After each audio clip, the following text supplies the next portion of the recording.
Good afternoon. Welcome to the Business Broadcast. I'm Nikki Larkin from Gorringe and Succession Planning, and today I've got a brilliant guest, Julie Taylor. Hi, Julie. Hi, Nikki. Thank you very much for having me.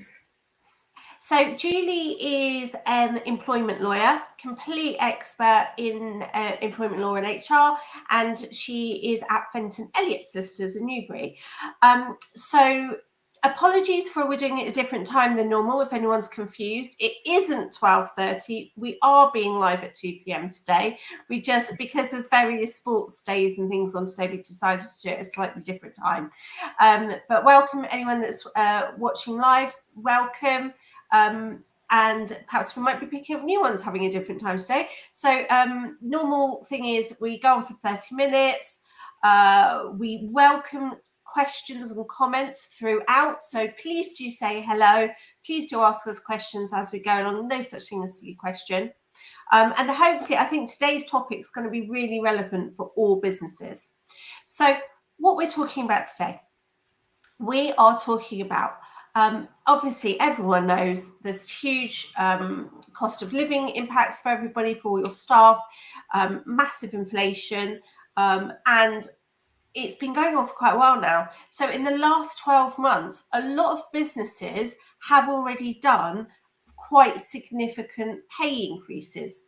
And there's a lot of business out there thinking, I just can't stomach it. My business can't cope with 2 years in a row of perhaps double-digit pay rises. So what we're going through today is the other things that you can be doing to still incentivize your staff, but without impacting upon high inflation. Now, don't get me wrong, just before, I just want to caveat this, and also just in case my staff members are looking, the lower paid junior staff, of course, they still have got massive impacts with rent, trying to get on property ladder. Gorringe will be giving decent pay rises to the lower grades. It will be the top level tier that we will be being slightly more harsh on this year. So I just wanted to get that out there before people are thinking, oh, I'm not getting any raises this year. Anyway, Julie, welcome. Where shall we start? We were talking earlier, there's so many different areas. Where's the first thing to start, do you think, on the possibilities? Well, I think probably, there are a whole range of possibilities, but I think if we're talking at kind of senior levels, it almost makes sense to start with talking about perhaps equity arrangements or long-term incentives, or even potentially bonuses, because you're not necessarily committed then to a significant pay rise. You can deal with it as a one-off bonus. The employment law bits, I suppose, to consider with that are making it clear that it is a one-off and it's a discretionary payment, that it's not necessarily going to be replicated in following years. With the shares and incentive awards, there are kind of other considerations and bits and pieces with that, both from the structure of those schemes and the accountancy and financing points of view with it, and whether it's a viable option. But that could be something that is more attractive for the more senior staff. And alongside that probably sits commission schemes and other ways to share in potentially the profits or other things from the business as well. Absolutely. And a lot of and that's something that, in fact, the government has been pushing for quite a while on what they call the John Lewis style model, where they've been pushing like the employee ownership trust. They're actually in reality nothing like what John Lewis actually does, but there's still the essence that trying to get all employees as a shareholder in some sort of form. And there's certainly been an increase in the amount of businesses, and surprisingly quite smallish businesses going on the employee ownership schemes. And from the business owner's perspective, there's a lot of tax incentives to do it because you get your money out without any capital gains tax. So that's good for them too, besides making some staff members happy on feeling that they're actually an owner. Yeah. So yeah, that's interesting. Yeah, and I guess a similar one to that could be as well thinking about training and career progression as well. So sometimes if there are opportunities or ways to recognise achievements of staff by giving a promotion or a hopefully more than just a job title, but a slightly different role in the business, it expands on what they're already doing. And training as well can benefit both the employee and the business. If there are specific areas that would benefit from having more skills, for example, then that might be another way of investing in your employees rather than just pay rises. It will give you some benefits as well in the future.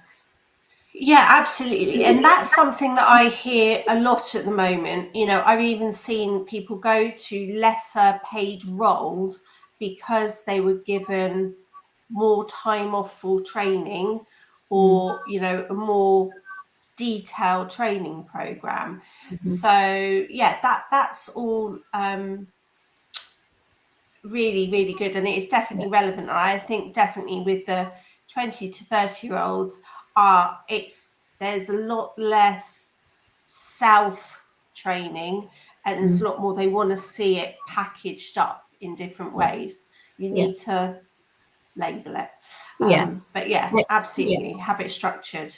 Yeah, and that quite often sits alongside kind of having formal mentoring schemes as well that can add a lot of value to certain employees as well and help keep them within your business if they feel they've got support from more experienced staff members as well that can help them develop their career. Absolutely. When we were talking about the equity, you briefly mentioned about bonuses. I think perhaps it'd be worthwhile going back on that one, because that's something that I always think is a really good idea, because yes, you've got the cost of it in the financial year, but that's not then bedded in, so you're stuck with it forever.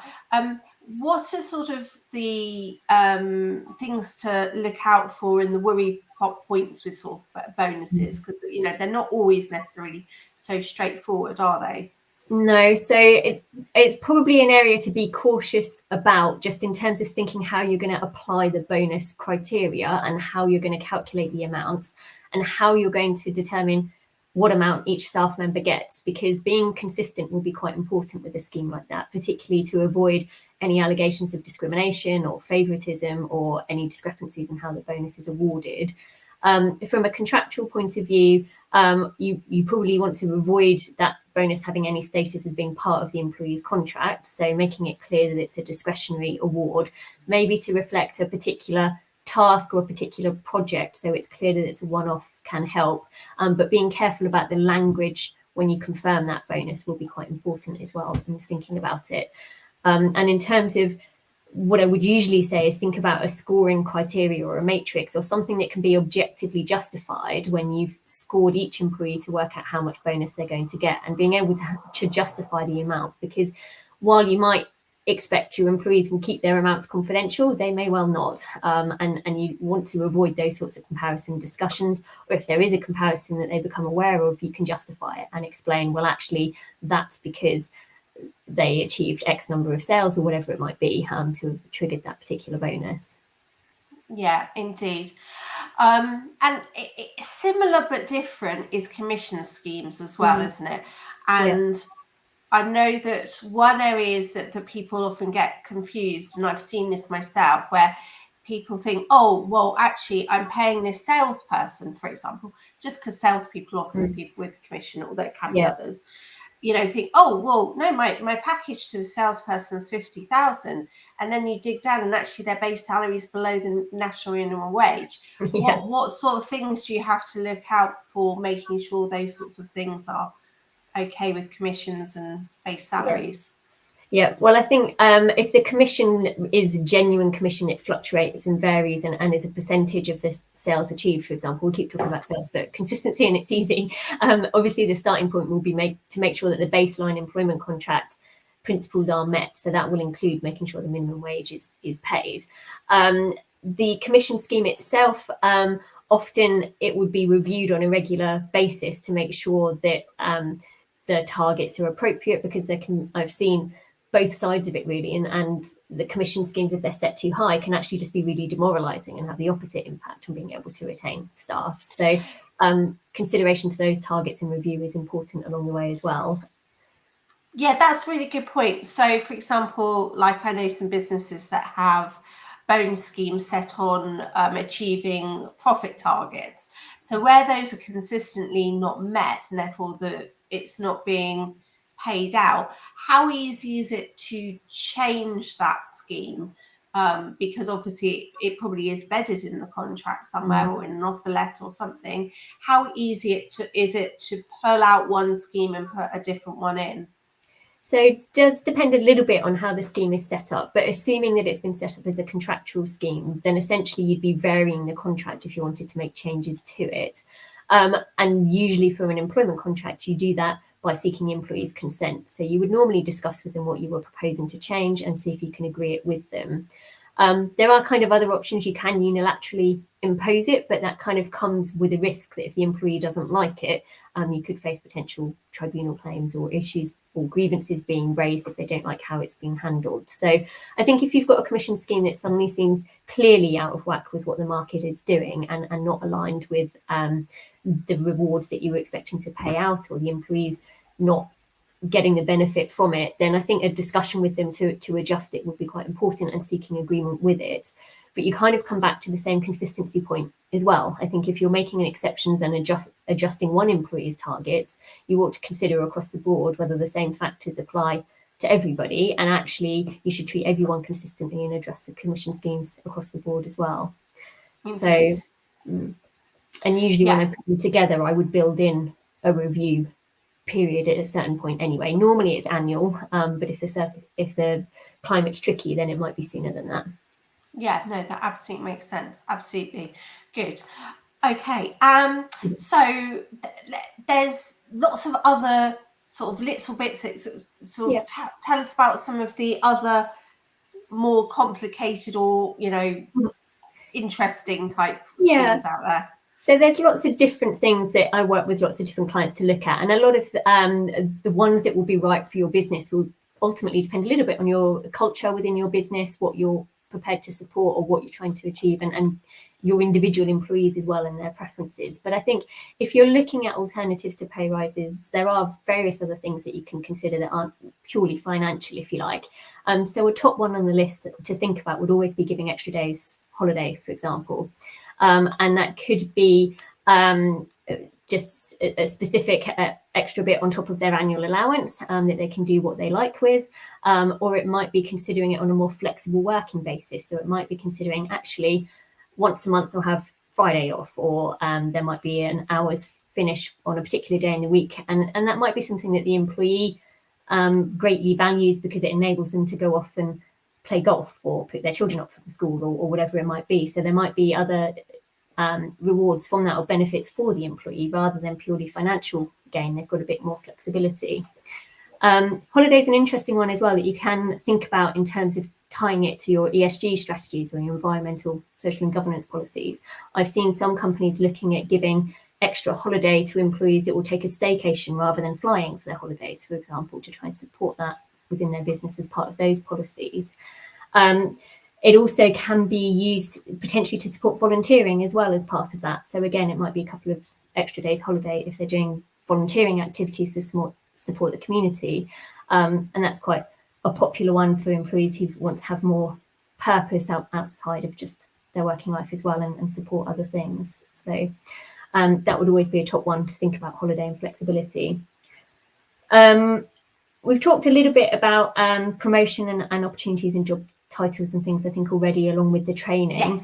Yes. So one of the other things can be sort of other rewards. And again, talking to the employee to see what their preferences are will be important with this. There's no good offering discounted gym membership, for example, to an employee that hates going to the gym. So there'll be a lot of individual discussion with it. But gym membership or cycle to work schemes, or possibly vouchers for certain restaurants or activities are things that, could be a little way of saying thank you to employees and acknowledging the fact that you've not been able to give them the full pay rise that you want to, but trying to find other ways of benefiting them. And you might be able to negotiate discounts directly with the supplier so that there's a benefit for the employer as well. So it's not the full cost of it. Yeah, absolutely. So things that we do is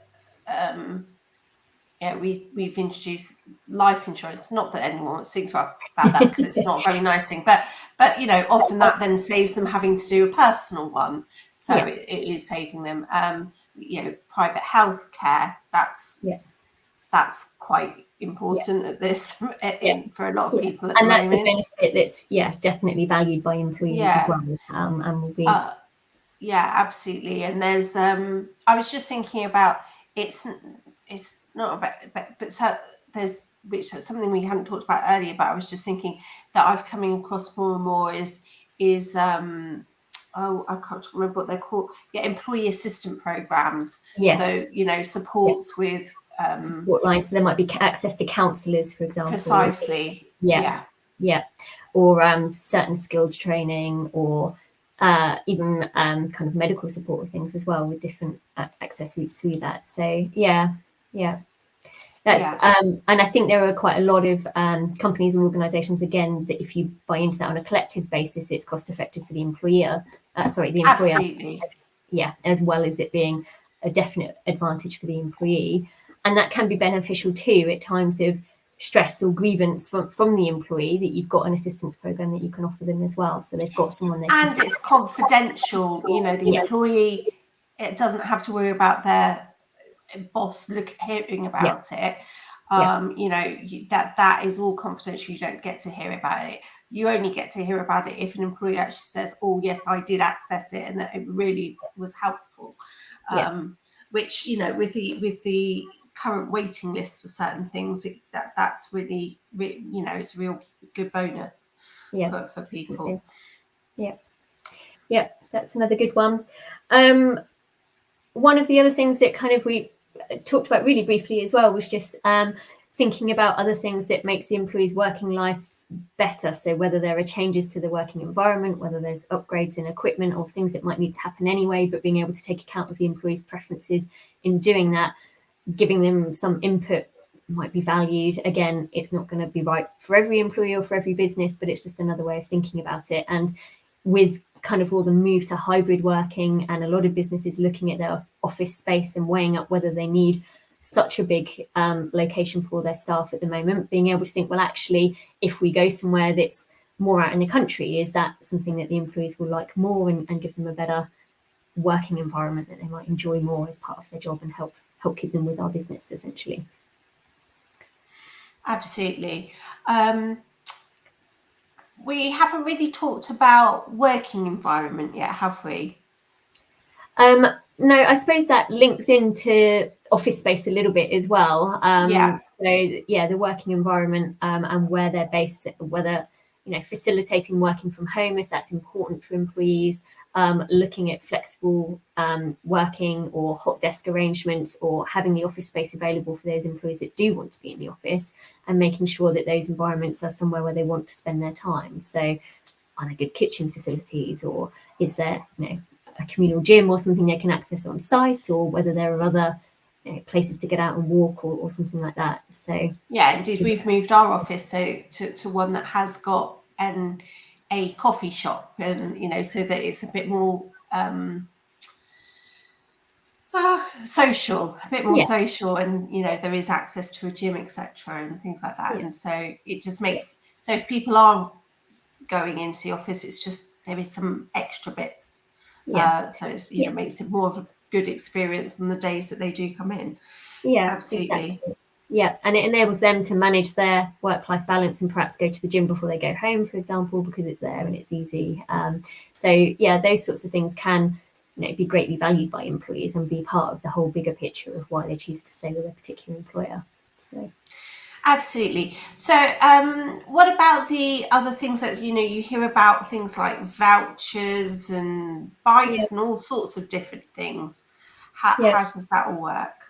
So vouchers and kind of thank you awards are other things that I've seen. So kind of just employers kind of sitting down and thinking about how they can recognise specific achievements of their employees. That can be something that is quite valued. Again, just a simple thank you or acknowledgement or award or something for that's been done well, being that feeling of being appreciated, I think as an employee is valued quite a lot and can add on to the enjoyment of their role.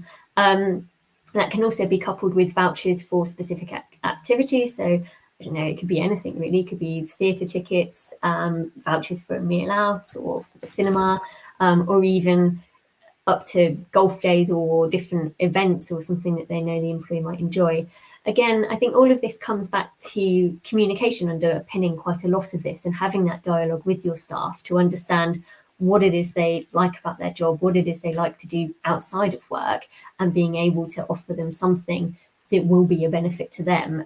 And again, you come back to the difficulty that treating the staff consistently is quite important, but equally recognizing that, I don't know, a £50 voucher for John Lewis might be great for someone, but actually it would need to be for dinner or something for someone else. So just taking account of those differences and applying something equivalent. So yeah, okay. And you have got to be careful about how it's done to make sure that it's not then becomes a taxable benefit as well. So be super careful and talk to your accountant, please.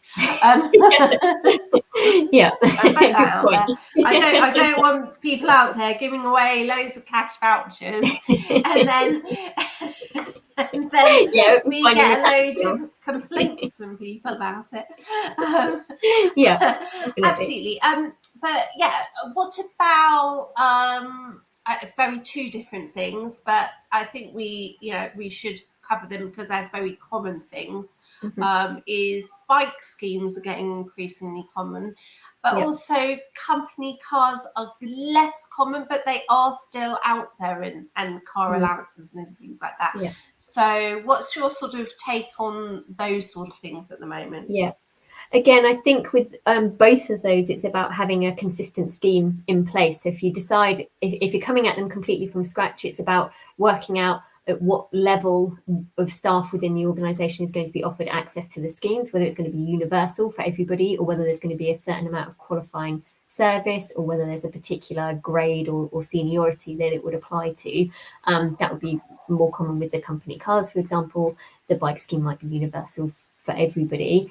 And again, it's about making sure you've got clear documents in place and you explain what will happen and what the entitlement is to the employees. And I think, again, with the cars, there's probably green advantages of looking at electric cars and various different tax benefits, I'm sure, again, which back to your territory on those. Absolutely, yeah. You've got to be careful because sometimes now the car, you can be very careful about giving cars because it's not very tax efficient from the business owner, but also it can be actually so expensive now, for the employee. I've had quite a few of like personal tax clients that are earning a lot of money, and then they see their P11Ds for their cars and they go, what on earth is this? And then they didn't realise just how expensive those cars are costing them. So do go in with your eyes open in those sorts of schemes. And that's why a lot more businesses I see give what sort of car allowances instead. So then the employee can just decide, I'll just go and do a personal lease or buy something, use something myself, which is possible.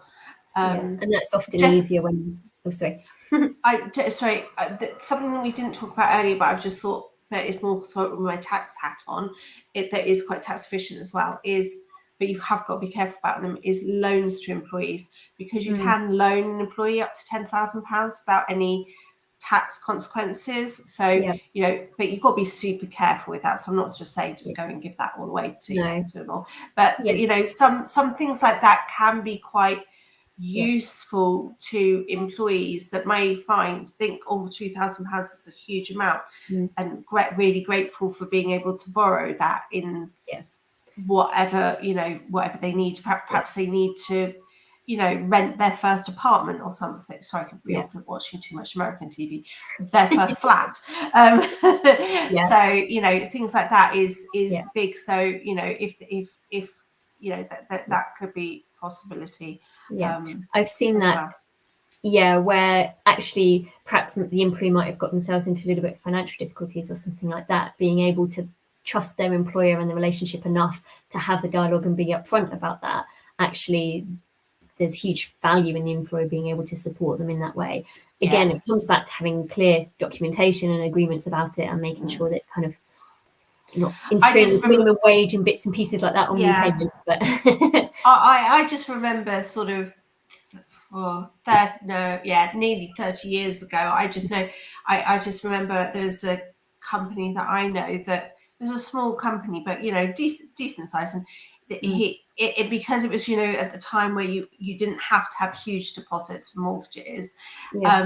He basically lent most of his employees their deposit for them all to get on the housing ladder, which is a great thing for building up loyalty. I'm not saying that because the deposits are so blooming expensive, but things like that, it can be useful for life events, and you feel that's when you get the bit more links in with your so it's not just a job, because you do see the companies where it's seen to be just a job, and others that really aren't embedded in, because you do still get some businesses where people are there for 20-30 years, and that's if that's what you want to strive with your workforce. But I'd love some of my team obviously all my team to be wanting to be with us for another 20 years. Right? I'm not saying 30, because I just think I'll be too old by then, but let's say 20. Super. Okay. Shall we just do a quick, because we're sort of near to the end of our time, Julie, do you want to just do a sort of a quick rattle off of the main things and things to be thinking about if you were talking to a business owner? Yeah, sure, no problem.